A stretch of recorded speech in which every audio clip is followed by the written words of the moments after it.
नमस्कार, मैं हूं रवि अवस्थी और मेरे साथ हैं सैयद मुर्तज़ा। ऑपरेशन सिंदूर का आप 2 दिन से धमाकेदार असर साफ देख रहे हैं। पूरा पाकिस्तान में खलबली मची हुई है। कराची से लेकर लाहौर तक ऐसा गदर मचा हुआ है कि पाकिस्तान को यही नहीं समझ में आ रहा है कि हमला करें या अपने आप को बचाएं। हम आपको वो खबरें बताने जा रहे हैं जो आप अगले आने वाले 16 से 17 घंटे के अंदर उसका एक बहुत बड़ा असर देखेंगे। आप यकीन नहीं मानेंगे, कराची के बंदरगाह पे हाई अलर्ट है। हिंदुस्तान के अंदर 7 एयरपोर्ट्स को बिल्कुल हाई अलर्ट पे रेडी टू अटैक के लिए तैयार कर दिया गया है। आप इसी से अंदाजा लगा सकते हैं कि आईएसआई के हेडक्वार्टर पे ताले लग गए हैं और शहबाज शरीफ के घर पर गुप्त मीटिंगें हो रही हैं। उन्हें यही नहीं समझ में आ रहा है कि रावलपिंडी तक भारत के ड्रोनों ने हमला कैसे कर दिया। आप अगले 15 से 20 मिनट के अंदर ये देखने जा रहे हैं कि भारत का तीसरा हमला पाकिस्तान पर कैसा होने वाला है, क्योंकि अब ये खुली वॉर है। पाकिस्तान से जो बात हम समझाने की कोशिश कर रहे थे वो उनके समझ में आने वाली नहीं है। पाकिस्तान के पंजाब से लेकर और हिंदुस्तान के पंजाब के बीच जो इस वक्त हमले की सूरत बन रही है वो ऐसी है कि जिसके एक एक हमले को हमने नाकाम किया है। मैं सैयद मुर्तज़ा से पूछूंगा कि ये बताइए कि जो भारत के 15 शहरों पर अटैक करने की कोशिश की गई थी उसको हमने किस तरीके से और कैसे किया और आने वाले घंटों में क्या होने वाला है। देखिए, सबसे पहले बात 2 तारीख की, एक है मई 7 और एक है 8 मई। इन 2 तारीखों को पाकिस्तान की मिलिट्री हमेशा याद रखेगी। 7 मई को जो है पाकिस्तान में आतंकी अड्डों पर अटैक हुआ है और 8 मई को जो पाकिस्तान की जो डिफेंस की जो फर्स्ट लाइन है वो एकदम पूरी उड़ा दी गई। जो एयर डिफेंस जो उसका लाहौर में तैनात था HQ-9 वो तबाह कर दिया गया। तो ये 2 दिन पाकिस्तान की मिलिट्री के लिए बहुत ही शर्मसार करने वाली तारीख रहेंगी और उनके जनरल जब भी अपने अगली पीढ़ी को इस बारे में बताएंगे कि भारत के साथ 2025 में मई के महीने में क्या हुआ था, तो उनको शर्म आएगी कि ये 2 तारीखों को उनकी जो पूरी एक तरह से इकबाल है पूरे पाकिस्तानी मिलिट्री का वो ख़त्म कर दिया गया था। अब यह है कि भारत ने पाकिस्तान के जिन अड्डों पे आज अटैक किया है उस पर भारत ने ऐसी टेक्नोलॉजी का इस्तेमाल किया है जो अभी तक हम यूक्रेन में और अज़रबैजान और आर्मेनिया के युद्ध में देखते आए हैं। भारत ने जो स्टैंड ऑफ वेपन की जो पहले इस्तेमाल किए थे 7 तारीख को उसके लश्कर के और जैश के अड्डों में, अब भारत ने क्या किया कि भारत ने हार्पी और हैरोप ड्रोन जो है जो इजराइल से लिए गए थे, जिनकी रेंज 200 से 400 किलोमीटर के आसपास है, इनके जरिए उसने मतलब भारत ने पाकिस्तान के एयर डिफेंस के ठिकानों को पूरी तरह खत्म कर दिया। और सबसे बड़ी नाक जो लाहौर में थी उनकी, वहां की जो एयर डिफेंस जो पूरी ब्रिगेड है HQ-9 जो चीन से लिया गया सिस्टम है जिसकी तुलना वो S-300 और S-400 से भी करता है, उसको पूरी तरह तबाह कर दिया गया। ये बताने की कोशिश की है भारत ने कि आगे पाकिस्तान के लिए बहुत मुश्किल होने वाली है। मैं आपको बता दूं, भारत के एक बहुत बड़े विशेषज्ञ ने बोला है कि भारत ने एक एक एयर डिफेंस की उनकी जो कहते हैं नाकामियों की और कमियों को बिल्कुल अच्छे से परख लिया है। आप इसी से अंदाजा लगा लीजिए कि रावलपिंडी तक हमारा ड्रोन जाके अटैक करके आए भारत के, और उनके एयर डिफेंस उसको रोक ही नहीं पाया। आप अंदाजा लगा लीजिए कि जब फाइटर जेट वहां अंदर जाएंगे, राफेल और सुखोई और मिग जैसे लोग, तो उनका क्या हाल होगा। आप इसी से अंदाजा लगा लीजिए कि 12 ऐसे ठिकाने हैं अभी इंडिया के हिसाब से जहां अटैक करने वाला है या अटैक आज रात में शुरू हो जाएगा। बातें तो यहां तक की जा रही कि जो आज की रात है वो पाकिस्तान पे बहुत जबरदस्त तरीके से भारी होने वाली है, क्योंकि ये जो तीसरी रात आज होने वाली है वो हो सकता है कि पाकिस्तान के कब्र में या कहने पाकिस्तान के ताबूत में आखिरी कील साबित हो।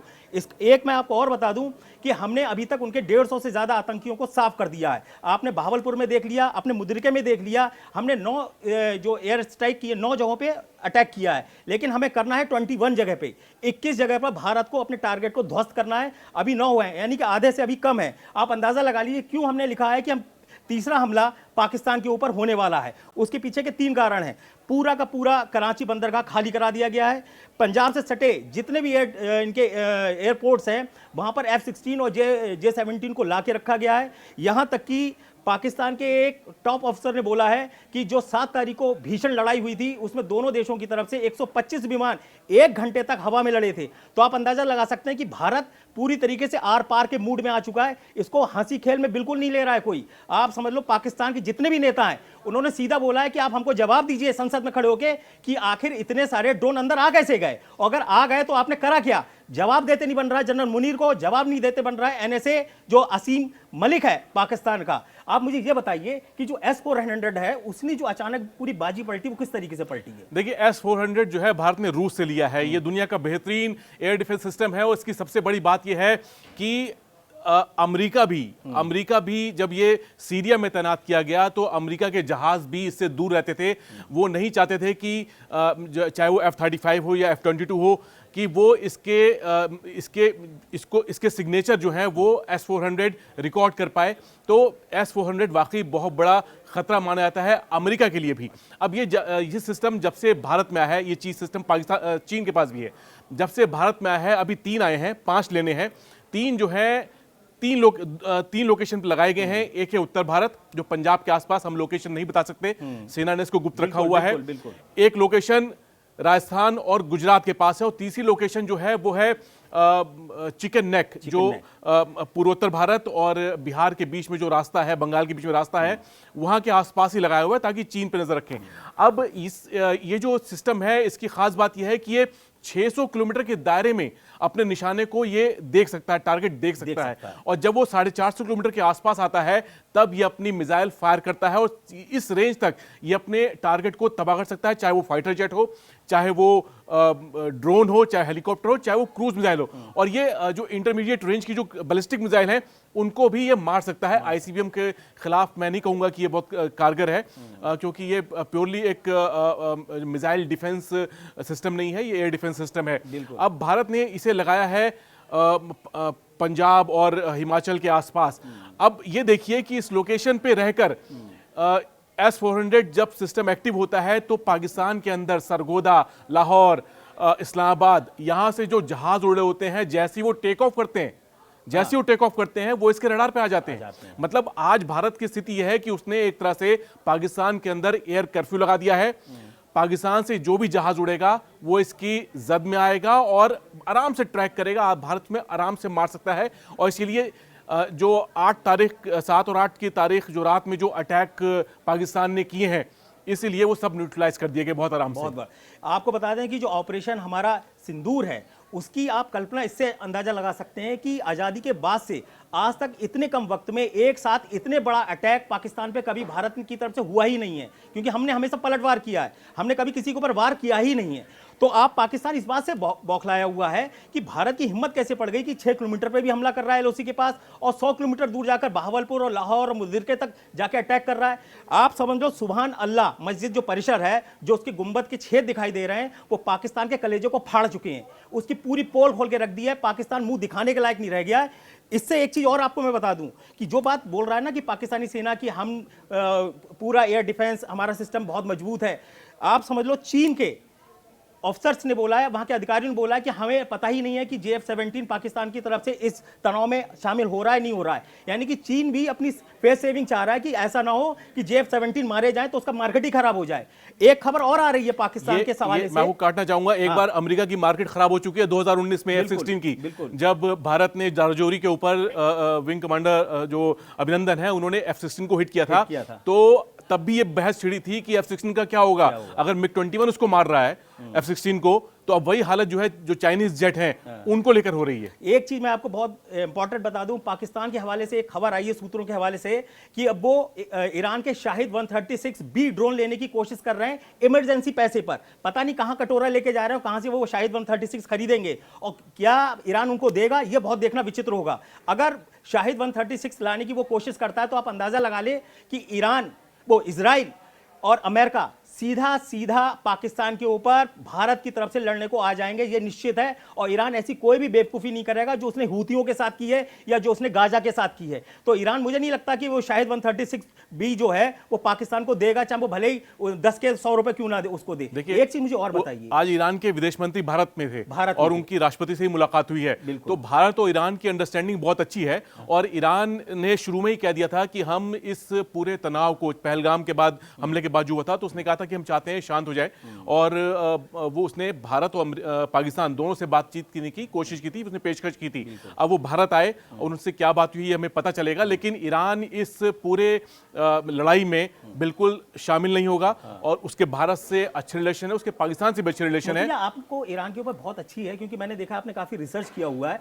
ईरान के भारत से संबंध हमेशा से बहुत अच्छे रहे। बिल्कुल। क्या ऐसे कंडीशन में जो पाकिस्तान के ऊपर एयर स्ट्राइक खुद ही कर चुका है ईरान, अभी कुछ ही महीने पहले ईरान ने खुद पाकिस्तान में घुसकर एयर स्ट्राइक की थी। क्या वो ऐसी कंडीशन में ईरान पाकिस्तान का साथ दे सकता है? क्या पाकिस्तान का मुस्लिम कार्ड यहां चलेगा? देखिए, ईरान के साथ ऐसा कोई जो मुस्लिम कार्ड वाली बात है जो पाकिस्तान ने हमेशा खेलने की कोशिश की है। देखिए, भारत के सबसे अच्छी बात है कि जितने अरब देश हैं, चाहे वो सऊदी अरब है या यूएई है, और साथ में जो ईरान है, उसके साथ रिश्ते हमेशा अच्छे रहे हैं। और ये दौर 90 का हो चाहे उसके बाद का हो, तब भी भारत के जो रिलेशंस रहे हैं वो अरब जब खाड़ी युद्ध के दौरान भी, तब भी भारत ने के जो रिलेशंस थे इनसे बहुत ही बैलेंस थे। और यही भारत की जो कूटनीति है उसकी तारीफ है कि पिछले 25-30 सालों में जब भारत ने देखा कि पाकिस्तान जो है उसने बहुत कोशिश की कश्मीर के इशू को, चाहे ओआईसी हो चाहे और दूसरे जगह पे, कि वो उसको उठाए, लेकिन उसको कामयाबी नहीं मिली है। अच्छा, एक चीज मैं आपको बता दूं, जिस हार्पी ड्रोन से कहते हैं ना 12 शहरों के अंदर जो अटैक हुए हैं, उसमें पाकिस्तान का दावा है कि उसके ऊपर 50 से ज्यादा ड्रोन अटैक हुए हैं। ये पाकिस्तान की तरफ से दावा है, हम ऐसा कोई दावा ही नहीं कर रहे हैं। हम तो सिर्फ अभी इतना बता रहे हैं कि भाई 150 से ज्यादा हमने तुम्हारे आतंकवादी मार दिए हैं, बाकी उनकी लाशों हमारे जो लोग हैं वहां पे गिन गिन के हमको बताते जाएंगे, हम आपको बताते जाएंगे। तीसरी बात आपको बता दें कि हमारे लिए इंपॉर्टेंट ये है कि जो 12 और ठिकाने बचे हैं उनको हम कैसे न्यूट्रलाइज करेंगे। अभी तक तो हवाई युद्ध हमने देखा है, हवाई हमले हमने देखे हैं। पंजाब में जरूर उन्होंने कोशिश की कि पंजाब से लेकर राजस्थान तक उन्होंने करीब 15 शहरों पर अटैक करने की कोशिश की। उसमें एक बड़ा ही गंदा घिनौना काम किया पाकिस्तान ने। पता चला है सूत्रों के, हम बता नहीं सकते वो धार्मिक स्थल कौन सा है, लेकिन हम आपको बता रहे हैं कि उसने पंजाब के एक बहुत बड़े धार्मिक स्थल पर मिसाइल से अटैक करने की कोशिश की थी ताकि देश का माहौल खराब किया जा सके। यही काम उसने हमारे एलओसी पे किया है। खास तौर से गुरुद्वारे को टारगेट किया गया, सिख समुदाय को भी बहुत टारगेट किया गया, ताकि किसी तरीके का एक नया बवाल क्रिएट हो। उस सारी साजिश को पूरी तरीके से ध्वस्त कर दिया है। और एक खबर है, लेकिन वो सूत्रों के हवाले से, उसमें हम नाम नहीं बता पाएंगे, लेकिन हाँ, एनएसए जो है पाकिस्तान का, आसिम मलिक, उसने भारत के एक बहुत बड़े टॉप कहते हैं ना चेहरे से बात करने की कोशिश की। उसको समझाया गया कि भाई तुम अटैक मत करो वरना इसका अंजाम बहुत बुरा होगा, लेकिन वो नहीं माने। आज नतीजा ये है कि अब तीसरे हमले की बारी आ चुकी है। ऑपरेशन सिंदूर लगातार जारी है और ये तब तक जारी रहेगा जब तक कि हम सारे अपने टारगेट्स अचीव नहीं कर लेते। सरकार पूरा मन बना चुकी है। ये समझ लीजिए कम से कम 137 कंपनियां पैरामिलिट्री फोर्सेस की हमारी पीओके जम्मू कश्मीर की तरफ रवाना होने वाली हैं। सारी तैयारियां पूरी हो चुकी हैं। 12 से 14 घंटे के अंदर आप फिर सुबह उठेंगे, फिर आपको दिखाई देगा कि शायद कराची का बंदरगाह साफ हो गया, शायद लाहौर से लेके और वहाँ के उनके जो मिलिट्री कैंप्स हैं, जो हेडक्वार्टर्स हैं, वो साफ हो गए। बहुत कुछ बदलने वाला है। मुर्तिया, मुझे एक चीज़ और बताइए जो बार बार हम लोग जानने की कोशिश कर रहे हैं कि पाकिस्तान के अंदर आखिर अचानक ऐसा क्या हो गया कि अचानक उसे ईरान की जरूरत पड़ रही है, तुर्की की जरूरत पड़ रही है। कभी उसके युद्धपोत को बुलाया गया था, सुना था वो 7 मई तक युद्धपोत रुकने वाला था, शायद वो चला भी गया है। देखिए, इसके बारे में जरा बताइए। तुर्की और ईरान का जो मसला है ना, जो कहते हैं ना एक खलीफा उसके साथ आ रहा है, एक सोच रहा है शिया देश मेरे साथ आ जाएगा, ये जरा इसका गणित हमें थोड़ा समझाइए। देखिए, पाकिस्तान को लगता है कि भी तुर्की हमारा साथ देगा, क्योंकि वो तुर्की से उसके बहुत ही अच्छे रिलेशंस हैं। और जब ये हुआ कि अमेरिका से F-16 के कलपुर्जे नहीं मिलेंगे, तब उसने तुर्की को अप्रोच किया था और उससे उसको काफ़ी मदद हमेशा से मिलती रही है। जो उसके डिफेंस इक्विपमेंट हैं वो भी तुर्की से वो आते रहे हैं। उसने हेलीकॉप्टर जो है वो भी तुर्की से लिया, जो अटैक हेलीकॉप्टर है। तो अब इस तुर्की से उसके करीबी संबंध है, लेकिन अर्दवान जो है मुझे लगता है कि वो इस मामले में फंसेंगे नहीं। वो हो सकता है पाकिस्तान की मदद, भाई उनका स्टैंड रहा है, लेकिन इस वक्त वो नहीं चाहेंगे कि वो ऐसे मौके पे फंसे जहां उनको लॉस ही लॉस है। और ईरान जिसका रुख जो है कश्मीर को लेकर यह है कि वो भारत के पक्ष में नहीं रहा है, लेकिन पिछले मैं कहूँगा 15 से 20 साल में उसने अपना जो कश्मीर को लेकर रुख जो है वो सॉफ्ट किया है और वो कुछ हद तक अब वो भारत की तरफ टिल्ट होता है। मैं इसलिए कह रहा हूं क्योंकि अब वो जिस तरह की पहले कश्मीर की आज़ादी की बात की जाती थी या फिर कश्मीर में एक तरह से रेफरेंडम की बात की जाती थी, वो स्टैंड बदल गया है ईरान का। और ईरान जो है अब कहता है भाई ये दोनों का आपसी मामला है, आप इसको अपने हिसाब से इसको सुलझाइए। अच्छा, एक जो बात मैं अभी आप कहता, अभी आप कहते हैं कि भाई आसिम मुनीर का क्या मतलब। आसिम मुनीर देखिए वो 16 तारीख को बयान देके फंस गए हैं। 16 अप्रैल को जो बयान दिया था वो थोड़ा सा बताइए, फिर बताइए। देखिए उन्होंने क्या बोला? आसिम मुनीर ने एक बहुत साफ शब्दों में कहा था, बहुत ही एग्रेसिव तरीके से, आक्रामक कहा था कि हिंदू और मुसलमान अलग हैं। और ये बात उन्होंने कहते हुए, ये कोई जनरल कह रहा है तो बहुत ही सोच समझ के कह रहा होगा। ये कोई ऐसा नहीं है कि गली मोहल्ले का नेता है जो कोई भी मंच पे खड़े होकर भाषण देकर चले जाए। ये पाकिस्तान का जनरल है, और पाकिस्तान का जनरल अगर कुछ बोल रहा है तो उसके मायने हैं। और उसी के बाद हम देखते हैं कि 22 तारीख को अटैक होता है पहलगाम में। अब आज जो विदेश सचिव है उन्होंने ही बोला है कि आसिम मुनीर ने जो कोशिश की, उनकी कोशिश थी कि भारत जो है सांप्रदायिक तौर पे बढ़ जाए। अब वो पाकिस्तान जो है क्या कर रहा है, आप बता रहे हैं गुरुद्वारे पर अटैक कर रहा है। अब इस तरह के अटैक करके वो भारत में क्या है, वो सांप्रदायिक तनाव फैलाना चाह रहा है। तो इस वक्त जो है भारत की सरकार भी ये जानती है इस बात को कि पाकिस्तान का मकसद क्या है। पाकिस्तान अब इस वक्त भारत ऐसा है कि वो एक दुश्मन के खिलाफ एक नजर आ रहा है। बिल्कुल बिल्कुल बिल्कुल। बहुत चीजें हैं जो भारत में अलग-अलग हैं, चाहे वो आपके पॉलिटिकल आपकी विचारधारा हो या और चीजें हो, लेकिन जब दुश्मन एक होता है तो एक हो जाता है देश। यही इस देश की सबसे बड़ी खूबी है। तो अगर भारत जो है वो अब आज एक नजर आ रहा है तो वो किसके लिए मुश्किल होगा? वो पाकिस्तान के लिए होगा, वो जनरल मुनीर के होगा, उनके एजेंडे के लिए होगा जो एकदम से खत्म किया जा चुका है पहले 15-20 दिन में ही। एक तरह से हम कह दें कि ना सिर्फ पाकिस्तान के एयर डिफेंस, वहां के आतंकी अड्डों, बल्कि जनरल मुनीर के एजेंडे को भी एक तरह से न्यूट्रलाइज कर दिया गया है, उस पर सर्जिकल स्ट्राइक कर दी गई है। अच्छा, एक चीज आपको और बता दें कि 16 अप्रैल को ही, जिस दिन ये मुनीर ने हिंदू मुसलमान वाला एजेंडा उठाया था, ये पाकिस्तान की कहते हैं ना नस के अंदर इतना गंदगी भरी हुई है जिसका कोई ठीक नहीं। वो या तो शिया सुन्नी कर लेते हैं या अहमदिया कर लेते हैं। उनको कुछ ना कुछ ये दिखाना है कि जो पंजाबी मुसलमान है हमारा लाहौर का वो सबसे ऊपर है। इसी के चक्कर में बांग्लादेश बना। आज वही चीज़ें फिर हो रही हैं।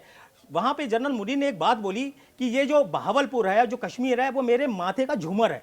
वो झूमर के हमने धज्जियाँ उड़ा के रख दी जनरल मुनीर की। लाहौर, सियालकोट, रावलपिंडी और कराची, यहाँ पे जो अटैक हुए हैं ना, ड्रोन अटैक, उसने दिखा दिया कि तुम्हारे झूमर के हमने चीथड़े उड़ा दिए हैं। आप इसी से अंदाजा लगा लीजिए कि उनको यही मीटिंग में तय नहीं कर पा रहे हैं कि जमीनी हमला करें भारत के ऊपर या आसमान से करें या समंदर से करें। तीनों तरफ से घिर चुके हैं। और एक चीज, जिस चीन के ऊपर बहुत फूल रहे थे, उस चीन के ऊपर 245% का टैरिफ लगा रखा। ट्रंप है ना, उनके अब्बा, उन्होंने लगा रखा है। वो क्यों लगा रखा है? उसको पता है कि अगर हमने भारत के खिलाफ जाके चीन ने ज्यादा जरूरत से ज्यादा साथ दिया तो उसका मार्केट ही चौपट हो जाएगा भारत के अंदर। इतनी तेजी से एंटी चीन यहाँ पे सेंटीमेंट्स उभरेंगे कि चीन का धुआं निकल जाएगा। उसको अरबों खरबों डॉलर का यहाँ पे इन्वेस्टमेंट है। तो चीन एक हद तक ही हेल्प करेगा, वो कोशिश करेगा कि जंग रुक जाए। दूसरी तरफ ट्रंप के साथ आज हमारी डील होने वाली है। हो सकता है ट्रंप थोड़ी देर में ऐलान कर दें, और वो ऐलान जो हमारा वो नई ट्रंप वो कहते हैं ना टैरिफ नीति को लेकर है। अगर हमारी बढ़िया अमेरिका के साथ टैरिफ नीति फाइनल हो जाती है तो पाकिस्तान तो वैसे ही कहते हैं ना कुएं में चला जाएगा। उसका आपको पता है 10% से ज़्यादा शेयर मार्केट आज डूब चुका है। और इधर से हमारे जो ड्रोन है वो मार मार के उनका धुआं निकाल के रख दिया है। उनके लाहौर एयरपोर्ट से लेके कराची बंदरगाह और उनके जो एयर डिफेंस है उनके चीथड़े उड़ा दिए। उनके फोटो वो खुद डाल रहे हैं, सबूत खुद दे रहे हैं, पाकिस्तानी खुद रो रहे हैं, अल्लाह से दुआ मांग रहे हैं कि हमें इस हमले से बचाओ। आप इसी से अंदाजा लगा लीजिए कि ये जो तीसरा हमला होने वाला, उसके बाद पाकिस्तान की हालत क्या होगी, जब उसके पास सिर्फ 4 दिन का गोला बारूद बचे होने की खबरें आ रही हैं। देखिए, जनरल मुनीर जो है इस लड़ाई के बाद ये जितनी लंबी चढ़े, अभी युद्ध डिक्लेयर नहीं हुआ है, लेकिन ये लड़ाई जितनी लंबी चलेगी और पाकिस्तान जितना ज्यादा मुंह की खाएगा, जनरल मुनीर का भविष्य उतना ज्यादा खत्म होता जाएगा। उनके जनरल पद पे बने रहने के दिन आप गिन सकते हैं। वो इसलिए क्योंकि पाकिस्तान में बहुत साफ सी बात है, वहां पाकिस्तान के फौज की बुनियाद जो है वो एंटी इंडिया स्टांस पर है। अगर एंटी इंडिया स्टांस खत्म हो जाए उनका, तो पाकिस्तान की सेना बरकरार नहीं रहेगी। और अगर वो इसमें हारेंगे, ये तय माना जा रहा है, तो जनरल मुनीर क्या करेंगे? उनका दूसरा जनरल होगा जो सेकंड लाइन पे होगा, वो कहेगा भाई आप जगह खाली करिए, आप जो है इस चीज को कंट्रोल नहीं कर पा रहे हैं, आप भारत से निपट नहीं पा रहे हैं। तो पाकिस्तान के अंदर एक लीडरशिप क्राइसिस आने वाला है। और इसका फायदा कौन उठाएगा? वहां की जो लोकतांत्रिक सरकार जो हम कहते हैं, शहबाज शरीफ, उनको इसका फायदा होगा। वो चाहेंगे कि सेना कमजोर हो, चाहे जनरल मुनीर हो चाहे आगे भी हो, वो चाहेंगे कमजोर हो। और ये अब देखिएगा आप 5-10 दिन, जितने दिन ये चलेगा, तो पाकिस्तान जितना ज्यादा इस वक्त मार खाएगा उतनी ज्यादा चोट जनरल मुनीर को लगने वाली है। आप देखिए, भारत ने जो ऑपरेशन सिंदूर चलाया, उसकी जो हमारी प्रवक्ता हैं कर्नल सोफिया, उनका तो चेहरा देख के पाकिस्तानियों के चेहरे सफेद हो गए कि यार ये कहां से सोफिया कुरैशी आ गई, ये कहां से एकदम इतना तगड़ा कर्नल लेके उन्होंने दिखाया कि भाई इसने मारा। उसने बता दिया। सिंदूर का जवाब एक महिला ने दिया है, भारत की कर्नल ने। समझ लीजिए विंग कमांडर, वो क्या है पूरा नाम उनका? कर्नल सोफिया कुरैशी और विंग कमांडर व्योमिका सिंह। व्योमिका सिंह, इन दोनों ने दिखा दिया कि भारत की ताकत क्या है। ये सबसे बात है, ये उनके एजेंडे पे भी चोट है, एक एजेंडे पे चोट है। जो हिंदू मुस्लिम बांट रहे थे, तो सेना ने क्या दिखाया, देखो एक मुस्लिम अफसर और एक हिंदू अफसर दोनों साथ मिलके बता रही हैं कि पाकिस्तान को कितनी बुरा पीटा गया है। ये आगे की जो हम जानकारी है वो आपको देंगे। और तीसरे हमला आप देखिएगा रात के वक्त में हो जाएगा, सुबह हो सकता है आपको, जब आप सुबह उठो तो आपको बहुत सारी नई चीजें दिखाई दें, आपको पता चलेगा कहां कहां क्या क्या सफाया हुआ है। और हम और मुर्तजा कल आपके सामने फिर इसी वक्त हाजिर होंगे और आपको बताएंगे कि भारत ने अपना टारगेट कैसे पूरे कर रहा है।